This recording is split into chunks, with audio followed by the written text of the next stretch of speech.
Face aux hommes et aux femmes de médias, l'ancien international gabonais Otonda Zingo National Parfendon s'est insurgé du boycott subi du voyage qu'il devait effectuer avec les jeunes footballeurs nationaux pour l'Espagne, afin de prendre part à un tournoi de football. C'était pour faire part du tournoi qui avait été programmé pour l'Espagne.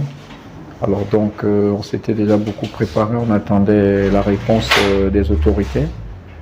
Alors vous comprenez que bon, mes 35 gosses, 35 membres de la délégation, il fallait quand même les expliquer les pourquoi. Alors, et puis tenir au courant tout le monde pourquoi finalement on ne partait plus. Voilà pourquoi j'ai essayé d'expliquer ça brièvement. Alors en accusant personne, parce que il y a beaucoup de facteurs. Est-ce que les courriers sont arrivés? Est-ce qu'ils ne sont pas arrivés? Mais même si ce n'est pas arrivé, je pense quand même que ça a été entendu. Mais donc, je pouvais être appelé. Mais tant mieux, c'est fait. Ça, c'est mon frangin. Aussi. Moi, c'était juste pour que l'on parle de mon pays. C'est quelque chose que j'ai de plus cher. Moi, j'ai eu à le faire. Je suis le premier Gabonais à jouer au Portugal. Alors, si j'avais échoué au Portugal, je ne pense pas que beaucoup de clubs seraient tentés de venir rechercher un joueur au Gabon. Parfendon s'est apaisanti sur la 10e édition du camp de football qui débute le 10 juillet prochain, en donnant toutes les informations possibles. C'est un concept qui marche bien aux États-Unis, des camps de vacances. Alors j'ai essayé de l'introduire ici au Gabon, ça fait 10 ans, on est à la 10e édition. C'est un plaisir de voir que ça marche. Le camp de vacances, c'est un garçon qui veut faire du football. Il veut vivre son rêve.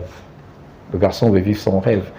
Et moi, don parfait, je vais le faire vivre à cet enfant. Mais à ma manière, ça veut dire, moi-même déjà, je ferai rêver un enfant. Parce que beaucoup, ils jouent chez moi, ils ne me connaissent pas. Quand ils vont sur Internet, ils vont cliquer, ils voient, le lendemain, quand ils voient que c'est moi. Et je le vois aussi dans des explications avec des garçons. Quand moi, je cause à un garçon ou à un autre éducateur, il faut aussi dire que j'ai une bonne équipe derrière, j'ai des gens de confiance, parce que c'est le premier critère.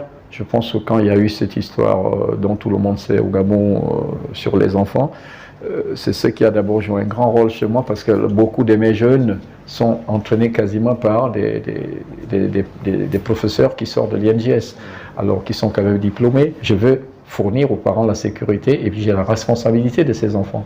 Dès qu'ils sont dans mes mains, ils sont sous ma responsabilité. En retour, j'ai le droit de rendre ça aux parents qui me font confiance. Les modalités sont très simples, c'est vraiment symbolique. C'est symbolique, je prends un exemple entre le goûter, le petit déjeuner, le repas de midi, le repas du soir, le transport, les équipements donnés. À 30 000 francs, je pense que c'est donné, quoi. Malgré les coups bas, l'ancien international gabonais ne compte pas s'arrêter à encadrer et participer aux rêves de ses enfants qui représentent l'avenir du football gabonais.